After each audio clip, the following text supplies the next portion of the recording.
દર્શક મિત્રો, જ્યોતિષની ચોપડીઓમાં લખેલા ગોળ ગોળ રાશિફળ સાંભળીને તમે કદાચ થાકી ગયા હશો, પરંતુ આજે હું તમને કોઈ સામાન્ય ભવિષ્યવાણી નથી આપવાનો. આજે હું કન્યા રાશિના જીવનનું એવું સચોટ સ્કેનિંગ કરવાનો છું જે જોઈને તમારા રૂવાડા ઊભા થઈ જશે.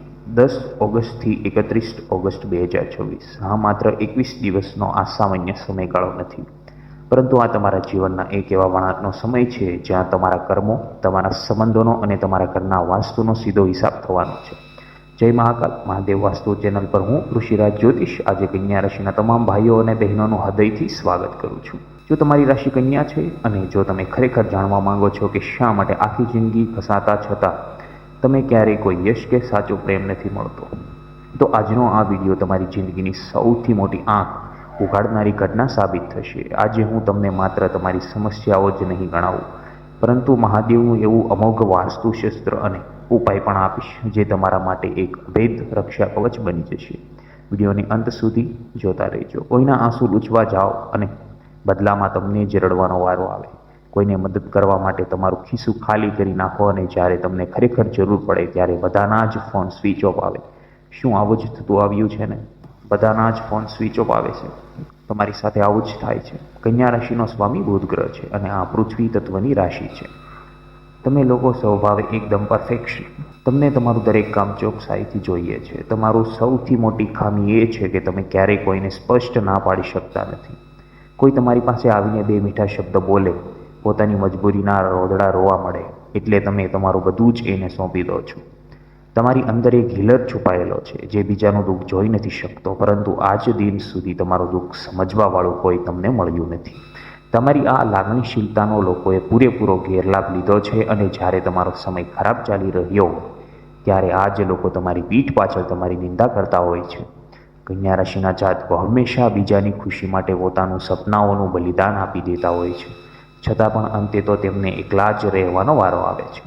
પરંતુ હવે સમય આવી ગયો છે. તમે તમારી આંતરિક શક્તિને ઓળખો અને જે લોકો તમારો માત્ર સ્વાર્થ માટે ઉપયોગ કરી રહ્યા છે તેમને તમારા જીવનમાંથી કાયમ માટે બહારનો રાસ્તો બતાવો. હવે બ્રહ્માંડની ઉર્જા અને ગ્રહોની ચાલ ભયંકર રીતે બદલાઈ રહી છે. 16 ઓગસ્ટ 2026ના રોજ સૂર્ય મહારાજ પોતાની સ્વરાશિ સિંહમાં પ્રવેશ કરશે અને તમારી ગોચર કુંડલીના 12મા ભાવમાં જશે. 12મો ભાવ એટલે કે ખર્ચનો, વિદેશનો અને છુપા શત્રુઓનો ભાવ. 10 ઓગસ્ટ પછી અચાનક તેમનું એવું લાગશે કે તમારી આસપાસના અમુક લોકો જેમને તમે પોતાના માનતા હતા તેમના અસલી ચહેરા ખુલ્લા પડી જશે. તમને અંદરથી જ એક પ્રકારની આંતરસ્ફુરણા થશે કે આ માણસ માત્ર ને માત્ર મારો ફાયદો ઉઠાવી રહ્યો છે અને આ સમયે તમારે ચૂપ બિલકુલ નથી રહેવાનું. જી હા, જો તમે 10થી 20 ઓગસ્ટ વચ્ચે તમારા હક માટે બોલતા નહીં શીખો તો આવનારા 6 મહિના સુધી તમારે આર્થિક અને માનસિક રીતે ભારે નુકસાન સહન કરવું પડશે. આ સમય હવે બાંધછોડ કરવાનો નથી, પરંતુ તમારા હક માટે અવાજ ઉઠાવવાનો છે. ધ્યાનથી સાંભળજો આ વસ્તુ. તમારી આસપાસ કેટલા એવા એનર્જી વેમ્પાયર્સ ફરી રહ્યા છે જેઓ માત્ર તમારી ઉર્જા સૂસવવાનું કામ કરે છે. તમે નોંધ્યું જ હશે કે અમુક લોકોને મળ્યા પછી કે તેમની સાથે ફોન પર વાત કર્યા પછી તમને અચાનક થાક લાગવા માંડે છે, તમારું માથું ભારે થઈ જાય છે અને તમને ગભરામણ થવા લાગે છે. આ કોઈ શારીરિક બીમારી નથી, પરંતુ આ એ લોકોની નેગેટિવ ઉર્જા છે જે તમે તમારા પર ખેંચી લો છો. બ્રહ્માંડ તમને મોટો સંકેત આપી રહ્યું છે કે સંબંધોમાં તમને માન નથી મળતું. જ્યાં તમારી કદર નથી થતી તેવા ઝેરી સંબંધોમાંથી વહેલામાં વહેલી તકે બહાર નીકળી જાઓ, નહીંતર આ લોકો તમારા આવનારા સારા સમયને મોટું ગ્રહણ લગાડી દેશે. બુધ ગ્રહની વક્રી અને માર્ગી અવસ્થાઓ પણ તમારા વિચારો પર સીધી અસર કરશે, જેના કારણે તમને રાત્રે ઊંઘ નહીં આવતી અને ભવિષ્યની સતત ચિંતા કર્યા રહેવી જેવા પ્રશ્નો સતાવી શકે છે. તમારે એ વાત ખાસ સમજવી પડશે કે જે બાબતો તમારા નિયંત્રણમાં નથી તેના વિશે વધુ પડતો વિચાર કરવાથી માત્ર તમારી માનસિક શાંતિ જ ભંગ થશે. માટે ઓગસ્ટ મહિનામાં તમારે તમારી જાતને માનસિક રીતે અત્યંત મજબૂત બનાવવી પડશે અને કોઈના પર આંધળો વિશ્વાસ મૂકવાનું બંધ કરવું પડશે. હવે હું તમને એક ગુપ્ત વાસ્તુ વિદ્યા તરફ લઈ જાઉં છું જે મહાદેવ વાસ્તુ ચેનલની અસલી ઓળખ છે. કન્યા એ પૃથ્વી તત્વની રાશિ છે અને પૃથ્વીનું કામ છે આધાર આપવો, સહન કરવું. પરંતુ જો પૃથ્વી પર જરૂર કરતાં વધારે વજન આવી જાય તો ત્યાં ભૂકંપ આવે છે. વાસ્તુશાસ્ત્ર મુજબ તમારા ઘરનો નૈઋત્ય ખૂણો એટલે કે દક્ષિણ પશ્ચિમ ખૂણો એ પૃથ્વી તત્વનો ખૂણો છે. કન્યા રાશિના જેટલા પણ જાતકો અત્યારે માથાના દુખાવાથી, રાતના ઉજાગરાથી કે ઓવર થિંકિંગથી સતત પરેશાન છે, અથવા જેમ કે સતત પૈસાની ખેંચ રહ્યા કરે છે, તેઓ આજે જ પોતાના ઘરનો નૈઋત્ય ખૂણો બરાબર એકવાર ચેક કરે. શું ત્યાં કોઈ મોટો ખાડો છે? શું ત્યાં અંડરગ્રાઉન્ડ પાણીની ટાંકી બનાવેલી છે? અથવા શું એ ખૂણો ઘરના બીજા ભાગ કરતાં નીચો છે? જો આવું હોય તો આ એક મહાવાસ્તુ દોષ છે. તમારું પૃથ્વી તત્વ સાવ નબળું પડી ગયું છે અને એટલે જ તમારી લાઈફમાં કોઈ પણ પ્રકારની સ્થિરતા નથી આવી રહી.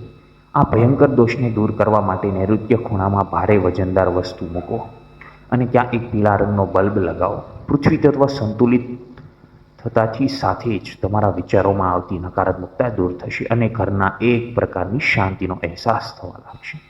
બીજો સૌથી ઘાતક વાસ્તુ દોષ જે કન્યા રાશિને સીધી અને સૌથી ખરાબ અસર કરે છે તે છે ઘરનો ઈશાન ખૂણો, એટલે કે ઉત્તર પૂર્વ દિશા. જી હા, ઈશાન ખૂણો જળ તત્વનો અને સાક્ષાત ભગવાન શિવનો ખૂણો છે. પૃથ્વીને ફળદ્રુપ બનાવવા માટે હંમેશા શુદ્ધ જળની જરૂર પડે છે. કન્યા રાશિવાળાની કુંડળીમાં જ્યારે રાહુ કે કેતુની ખરાબ દશા ચાલે ત્યારે અચાનક તેમના ઘરના ઈશાન ખૂણામાં કચરો કે ભંગાર ભેગો થવા લાગે છે, અથવા ત્યાં ગંદકી રહેવા લાગે છે. આ ઘણા લોકો અજાણતામાં આ પવિત્ર ખૂણામાં શૌચાલય કે બાથરૂમ બનાવી દેતા હોય છે, જે આખા ઘરની સકારાત્મક ઉર્જાને નષ્ટ કરી દે છે. યાદ રાખજો, જ્યાં સુધી તમારો ઈશાન ખૂણો એકદમ પવિત્ર અને સાફ નહીં હોય ત્યાં સુધી માતા લક્ષ્મી તમારા ઘરમાંથી પાણીની જેમ વહી જશે. આવક 1000 રૂપિયાની હશે અને જાવક 2000 રૂપિયાની થઈ જશે. ઘરમાં હંમેશા બીમારીઓનો વાસ રહેશે અને કોઈને કોઈ સભ્ય હંમેશા દવાખાનાના ચક્કર કાપતો જોવા મળશે. માટે 10 ઓગસ્ટ પછી સૌથી પહેલું કામ ઘરના ઈશાન ખૂણાને ગંગાજળથી સાફ કરીને અથવા તો શુદ્ધ જળથી પવિત્રતા જાળવો કરજો. ત્યાં એક નાનું મંદિર સ્થાપિત કરો, અથવા જો મંદિર શક્ય ન હોય તો ત્યાં સ્વચ્છ પાણીનો કળશ ભરીને રાખો. આ એક નાનકડો ફેરફાર તમારા ઘરની દિશા અને દશા બંને બદલી નાખશે. તો ચાલો હવે વિસ્તારથી જોઈએ કે આ 10 થી 31 ઓગસ્ટ સુધીના 21 દિવસોમાં તમારા વેપાર, નોકરી અને સ્વાસ્થ્યમાં કઈ તારીખે કેવા મોટા ફેરફાર થવાના છે. 10 થી 17 ઓગસ્ટનો સમયગાળો તમારા માટે જૂના હિસાબો અને અધૂરા કાર્યો પૂરા કરવાના છે. જે પૈસા લાંબા સમયથી ફસાયેલા છે અથવા કોઈ તમે પૈસા પાછા નથી આપી રહ્યું, તો તે કઢાવવા માટે 14મી અને 15મી ઓગસ્ટનો દિવસ સૌથી ઉત્તમ સાબિત થશે. વેપારીઓ માટે આ સમયે કોઈ મોટી ડીલ ફાઇનલ થશે, પરંતુ ધ્યાન રાખજો કે કાગળિયા બરાબર વાંચ્યા વગર ક્યાંય પણ સહી ના કરતા. ભાગીદારીના વ્યવસાયમાં અત્યારે થોડી સાવચેતી રાખવી જરૂરી છે, કારણ કે તમારો ભાગીદાર તમારાથી કેટલીક મહત્વની વાતો છુપાવી રહ્યો હોવાની શક્યતા હોય જ છે. જો તમે શેર બજાર કે કોઈ અન્ય જગ્યાએ રોકાણ કરો છો તો 16 ઓગસ્ટ આસપાસ કોઈના કહેવાથી મોટી રકમ રોકવવાની ભૂલ બિલકુલ ના કરતા. 18 થી 24 ઓગસ્ટનો સમય તમારા સ્વાસ્થ્ય અને તમારા સંબંધોની આકારી કસોટી કરશે. વરસાદની ઋતુ અને બુધની બદલાતી ચાલને કારણ કે તમને પેટની લગતી ભયંકર તકલીફો, એસિડિટી, અપચો કે નસોની નબળાઈ થઈ શકે છે. ખાસ કરીને જેમને બ્લડ પ્રેશર કે ડાયાબિટીસની તકલીફ છે તેમને આ સમયગાળામાં પોતાના આહાર પર સખત નિયંત્રણ રાખવું જ પડશે. પારિવારિક જીવનમાં 22મી ઓગસ્ટની આસપાસ કોઈ નજીકની સંબંધી કે પાડોશી સાથે અચાનક મોટો વાદ વિવાદ થઈ શકે છે, તેનું ધ્યાન રાખવું. જૂની કોઈ વાતો ઉખડી શકે છે જેના કારણે ઘરનું વાતાવરણ ડહોળાઈ શકે છે. મારી તમને ખાસ સલાહ છે કે આ સમયે મૌન ધારણ કરવામાં જ તમારી ભલાઈ છે. જી હા, બહારના લોકોની વાતો સાંભળીને તમારા ઘરમાં કંકાસ ઊભો ન કરતા. ત્યારબાદ 25 થી 31 ઓગસ્ટનો સમય આ મહિનાનો સૌથી સોનેરી સમય અને મહત્વનો સમય સાબિત થવાનો છે, જેને આપણે કર્મિક પે બેંક કહીએ છીએ. ત્યાં દિવસોમાં તમને મળશે ભૂતકાળમાં કરેલી મહેનતનું અચાનક મોટું ફળ મળશે. નોકરી શોધતા યુવાનોએ ઇન્ટરવ્યૂમાં જબરદસ્ત સફળતા મળશે, અથવા જેઓ પહેલેથી જ નોકરી કરી રહ્યા છે તેમના પ્રમોશનમાં કે પગાર વધારાના રસ્તાઓ ખુલી જશે. જે સ્ત્રીઓ ઘરે બેસીને કોઈ નવો બિઝનેસ શરૂ કરવા માંગે છે તેમના માટે 28 ઓગસ્ટ પછીનો સમય ખૂબ જ શાનદાર અને પ્રગતિ કરાવનારો રહેશે. સમાજમાં તમારી પ્રતિષ્ઠા વધશે, માન સન્માન વધશે અને જે લોકો પહેલાં તમારું અપમાન કરતા હતા તેઓ જ હવે તમારી સલાહ લેવા માટે તમારી પાસે આવી જશે. મારા વહાલા કન્યા રાશિના ભક્તો, તમને ખબર છે કે તમારી સરખામણી કોની સાથે થઈ શકે તેમ છે? પૌરાણિક કાળમાં જ્યારે દેવો અને દાનવો વચ્ચે અમૃત મેળવવા માટે ક્ષીરસાગરમાં સમુદ્ર મંથન થયું હતું, ત્યારે તેમાંથી 14 જેટલા દિવ્ય રત્નો નીકળ્યા હતા. માતા લક્ષ્મી પ્રગટ થયા તો ભગવાન વિષ્ણુએ તેમને સ્વીકાર્યા. એરાવત હાથી નીકળ્યો તો દેવરાજ ઇન્દ્રએ લઈ લીધો. કલ્પવૃક્ષ અને કામધેનુ ગાય પ્રગટ થયા તો તેમને પણ વહેંચી લેવામાં આવ્યા. અમૃત નીકળ્યું તો બધા દેવતાઓએ ભેગા મળીને વહેંચી લીધું અને અમર થઈ ગયા. પરંતુ જ્યારે એ સમુદ્રમાંથી ભયંકર જીવલેણ હલાહલ નામનું મહાઝેર નીકળ્યું, જેની જ્વાળાઓથી ત્રણેય લોક બળવા લાગ્યા હતા, ત્યારે કોઈ દેવ કે દાનવ તેને સ્વીકારવા માટે આગળ ન આવ્યા. આખી સૃષ્ટિ ત્રાહિમામ પોકારી ઉઠી. ત્યારે માત્ર ને માત્ર કૈલાશ શક્તિ દેવાદિદેવ ભોળાનાથ આગળ આવ્યા અને આખી સૃષ્ટિને બચાવવા માટે એ હલાહલ મહાઝેર પોતે ગટગટાવી લીધું હતું. જેમણે એ ઝેર પોતાના ગળામાં જ રોકી રાખ્યું અને નીલકંઠ કહેવાયા. જ્યારે જીવનમાં બિલકુલ આવું જ છે. લોકો તમારી પાસેથી તમારા સારા કામ, તમારી સારી સલાહ, તમારો કિંમતી સમય, તમારા પૈસા લઈ જાય છે. પરંતુ જ્યારે ઝેર પીવાનો એટલે કે દુઃખ સહન કરવાનો વારો આવે, મદદ કરવાનો વારો આવે, પાસે ટેકો દેવાનો વારો આવે, ત્યારે કન્યા રાશિના જાતકોએ જ એકલા હાથે બધું સહન કરવું પડે છે. તમે લોકોનું ઝેર પીને તેમને હંમેશા અમૃત આપો છો. પરિવારના ઝઘડા ઉકેલવાથી લઈને મિત્રોની આર્થિક મદદ કરવા સુધી હંમેશા તમે જ આગળ આવો છો, પણ બદલામાં તમને માત્ર કડવાશ મળે છે. અને એટલે જ મહાદેવને કન્યા રાશિના જાતકો પર સૌથી વધુ પ્રેમ છે. ભલે મંદિરે રોજ ન જતા હો, પરંતુ તમારા હૃદયમાં જ સાક્ષાત શિવનો વાસ રહેલો છે. મહાદેવ તમારી આ તમામ પીડાઓને ખૂબ સારી રીતે સમજે છે અને યોગ્ય સમય આવે તે તમારા બધા દુઃખનો અંત ચોક્કસ કરશે. બસ તમારે શ્રદ્ધા અને ધીરજ ગુમાવવાની જરૂર નથી. શ્રાવણ મહિનો ચાલુ થવાનો છે અને ઓગસ્ટનો આ સમય તમારી ઉર્જાને સંપૂર્ણપણે બદલી નાખશે.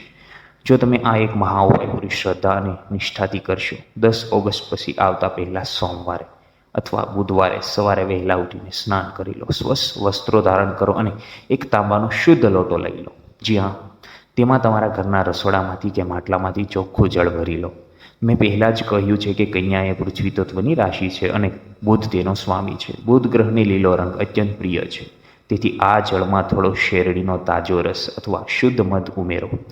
શેરડીનો રસ તો ઉપલબ્ધ નહીં હોય. અને સાથે 5 લીલી દુર્વા એટલે કે ધરો નાખી દેવાનો છે. ધરો એ ભગવાન ગણેશ અને બુધ ગ્રહ બંનેને પ્રિય છે. આ પવિત્ર કળશ લઈને શિવાલયમાં જાઓ.